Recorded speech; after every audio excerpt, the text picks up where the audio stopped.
De la naissance d'un enfant au transfert d'un patrimoine, chaque situation est unique et mérite d'être bien vulgarisée par des conseillers dans le domaine. Voici la chronique des bonsconseils.com avec Éric Veilleux et Bernard Paquette, conseillers en sécurité financière chez Des Bons Conseils Incorporés. Il est 8h15 et comme chaque lundi matin, on reçoit l'équipe des Bons Conseils. Ce matin, Éric Veilleux. Salut. Bon matin, bon matin. Passez un bon week-end? Très beau week-end. Comme je suis allé monter une montagne en fait. Mes amis qui me connaissent riraient pas mal à m'entendre ce matin. J'ai toujours dit, je vais vous poser toutes les montagnes que j'ai pas montées cette année. Là. Fait que ça a bien été quand même? Oui, bien content. Pour vrai, là, ça a fait du bien, ça l'a fait bouger l'homme, donc ça a valu la peine. Ça a l'air des fois plus facile qu'on pense. Alors, il y a eu quelques grands souffles. Sûrement, mais ça fait du bien au corps. Absolument. Puis à l'esprit aussi. Oui, tout à fait. Dehors, puis on l'a fait avec les enfants, ça a été super. Tant mieux. Ce matin, on va parler le temps des REER et des cotisations. C'est pas mal terminé pour vous autres. Oui, là, on a assez jasé de REER. Je pense que les gens nous ont assez entendu en parler pour savoir que la dernière journée pour cotiser, c'est aujourd'hui. On a jusqu'à minuit aujourd'hui pour cotiser à notre REER si on veut sauver pour nos impôts pour la PCU. Je laisse une petite note pour en parler encore une dernière fois. Vérifiez ça, c'est important. Il y a encore possibilité de sauver beaucoup d'impôts. Donc, la balle est dans votre gant rendu là. On va parler ce matin de maladies graves.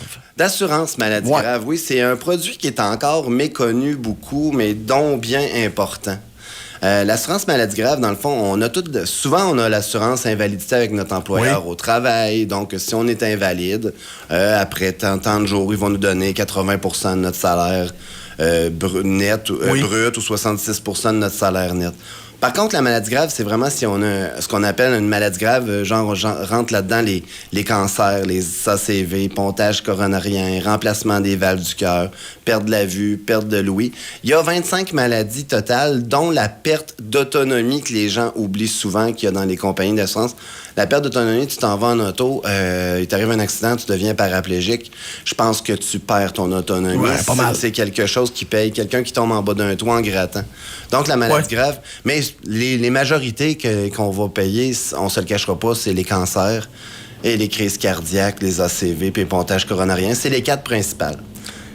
Et j'imagine que c'est important de la prendre le plus tôt possible pour pas justement avoir de bâton dans les roues. Puis... Plus on est jeune, plus c'est facile s'assurer en maladie grave. Les compagnies il y a plusieurs types de produits. Il y a des produits à émission garantie, comme Bernard vous avait parlé l'autre fois, que c'est plus facile de passer, mais un petit peu plus restrictif ou moins de maladies couvertes. Puis il y a des compagnies qui vont te couvrir, là, des produits qui vont te couvrir plus tes 25 maladies, mais par contre, ils vont vérifier jusqu'à tes antécédents familiaux. Est-ce que vous avez 2 parents et plus qui ont eu un cancer avant 65 ans? Est-ce que vous avez 2 parents et plus, j'ai inclus père, mère, frère, sœur, qui ont eu un cancer avant 65 ans ou une crise cardiaque avant 65 ans?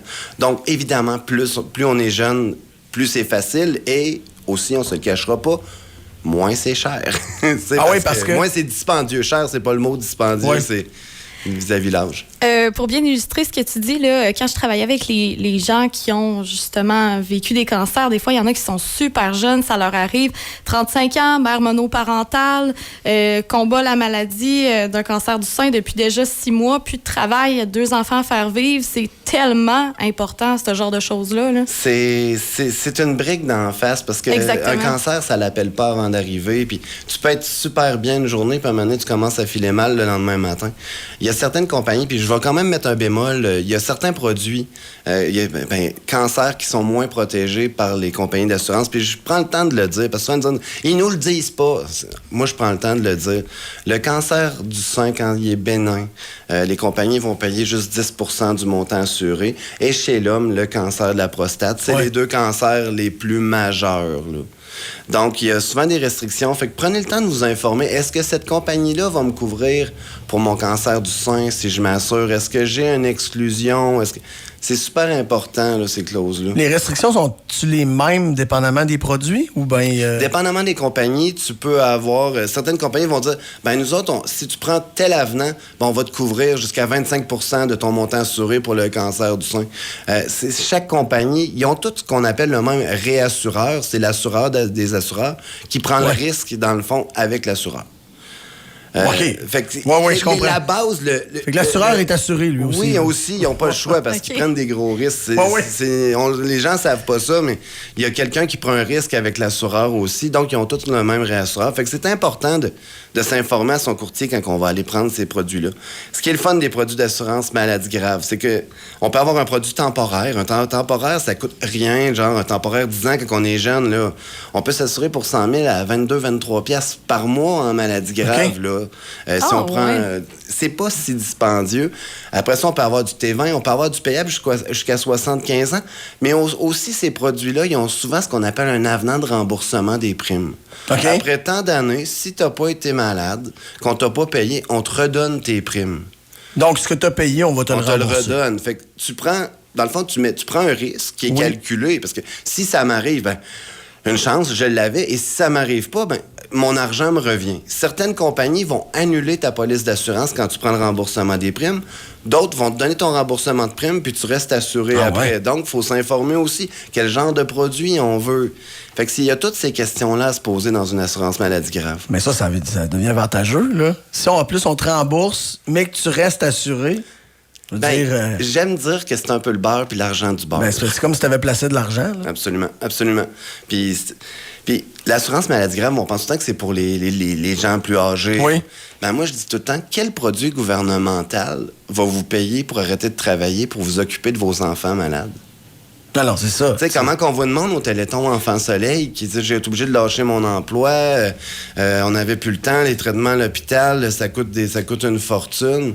Moi, je passais par là, mon fils, quand il est né, il avait un problème cardiaque, puis moi, je travaillais quand même, là. Mais tu sais, ça te fait des journées épouvantables. Oui, voyage au CHUL, c'est fou. Puis nous, ça a quand même bien été, mais j'imagine pas les enfants, comme tu dis, qu'on voit qui sont hyper malades, que tu es constamment rendu à l'hôpital, puis qu'il faut que tu sois avec ton enfant. Puis les enfants, quand ils viennent au monde, c'est une des premières assurances qu'on devrait prendre, parce que s'il arrive quelque chose, c'est pas... T'es capable de t'occuper de ton enfant. Souvent, on va dire « je vais lui prendre une grosse assurance vie, puis elle va être payée dans 10 ans, puis c'est un cadeau que je vais lui laisser. » Moi, je dis souvent à mes clients, l'assurance que vous prenez pour vos enfants, prenez-la plus grande, en temporaire, ça sera transformable, mais gardez-vous du budget pour prendre la maladie grave, puis gardez-vous des budgets pour y payer des régimes épargne-études. Souvent, là, quand l'enfant vient au monde, on devient un peu fou. Je vais faire un cadeau, je vais payer 110 ans, ça va coûter 80$, mais c'est pas grave. Là, tu te dis, mais si t'en as 4 autres enfants après, puis tu veux les couvrir, puis protégez-vous. Pour l'hypothèque, même chose. C'est une décision qui est à réfléchir même avant qu'ils viennent au monde. Il faut l'assurer. Il faut qu'il soit viable quand on l'assure en maladie grave, je le dis souvent, mais oui, c'est des questions à se poser avec son courtier, puis c'est des questions à prendre le temps à réfléchir avec son conjoint aussi. Assurément. Qu'est-ce qu'on veut couvrir? C'est quoi le risque qu'on est prêt à prendre? Puis après ça, je pense que c'est encore la job du courtier de faire réfléchir aux gens que c'est pas tout de donner une grosse assurance, c'est de donner de la capacité d'être capable d'arrêter de travailler pour s'occuper de son enfant s'il est malade. C'est tellement important. Là. C'est une responsabilité. Je te donne un exemple. Je pars en moto, là, mais qu'il fasse plus beau, puis il m'arrive un accident, puis capable de travailler. J'ai quand même des obligations. Là. Il va manger pareil, ton enfant. C'est ça. Absolument. Fait que je pense que c'est important, comme tu dis, d'aller prendre la bonne information. Absolument. Si les gens veulent vous rencontrer justement pour ça, ils se disent ce matin, peut-être que je m'en occupe là, à la lumière de ce qu'ils disent. Meilleur moyen toujours, desbonsconseils.com. Toute l'information pour nous rejoindre est là. On a l'adresse courriel, on a le numéro de téléphone. Gênez-vous pas, ça va nous faire plaisir. On a une équipe qui est là en arrière de nous autres. Bernard, Élie, Julie, Caroline. Gênez-vous pas, on a une belle équipe pour vous suivre, puis le service va être avec ce que vous demandez. 2 gars, en tout cas, fort sympathiques, puis même pour répondre à n'importe quelle question, vous êtes toujours ouverts. Absolument. Desbonsconseils.com. Merci, Éric. Merci. Salut.